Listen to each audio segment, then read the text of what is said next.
I'm John Barker, and today we're gonna do Korean style beef short ribs. Let's freaking go. For our marinade, we're gonna start by chopping one pear, and Asian is best, but grab whatever you have access to. Next, we're gonna rough chop one onion. Next, we'll grab about 4 cloves of garlic. We're gonna bust them up, pull the skins off, and throw those in our blender as well. Now we're gonna peel and dice some fresh ginger and get that into our marinade mix. For this recipe, we like our brown sugar like we like our coffee dark, and we're gonna go ahead and dump about half of a cup of dark brown sugar in. We're gonna use some soy sauce. I'm just using some kikkoman, and we're gonna put 1/4 of a cup right into our marinade mix.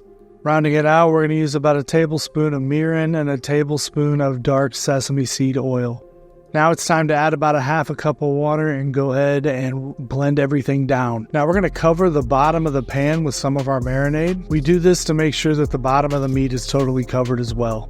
Here's where we're going to get a little sultry, and we're just going to go ahead and lay that meat right down in that pan. Now you can put your meat into a bag and kind of slosh everything around, which will do the same thing. But you want to make sure that if you're using a pan that you pour marinade in between your layers to ensure that the front and the back are both adequately covered. Guys, if you skip this step, you will not get adequate coverage and your meat is just not going to be as flavorful. Now we're going to finish off our marinade here since all our meat is packed in. We're going to let this sit at room temperature for 2 hours. Then we're going to put it into the refrigerator for another 2 hours. Don't over marinate this. The fruit is going to really break down those fibers inside and make it very tender. If you let it sit for too long, you're going to tear your meat up, it's going to be junk, and it's not going to be as good. So here's what our meat looks like after 4 hours in the brine. If you take a close look here, you can see where some of the fibers have really been broken down pretty tight. So that's why you don't want to do it for more than about 4 hours. Now we've got our auto ignite up to 600 degrees. We've been running this bad boy all day making different videos. So I'm super stoked to get these on here finally. And we're going to set them directly on the grill grates because we want as much flavor and heat as possible. Now we're going to let these go for about 3 minutes per side. We do want to be careful with them because of all the sugar from the fruit. It's very easy to burn at this point.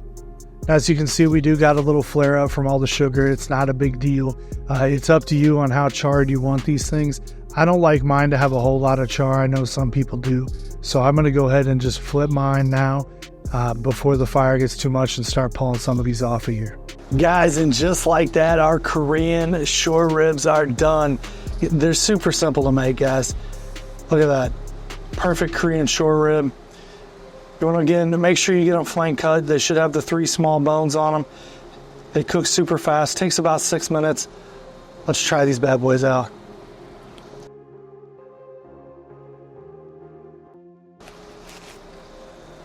So much flavor, man. They're juicy. They're sweet. They taste like, it just tastes like a delicious steak. Guys, pardon me while I chew and talk, all right? These things are so good. They're so juicy. They're so tender. They're so full of flavor. And they're very simple to cook. You should be cooking these at home. The Auto Ignite makes it even easier. I'm John Barker. Make sure you give it a like and subscribe. Check me out at Skull and Mortar everywhere. Make this recipe. Let me know what you think down below. Let's be friends. Hit me up. I'll try to respond. Masterville, baby. Let's go.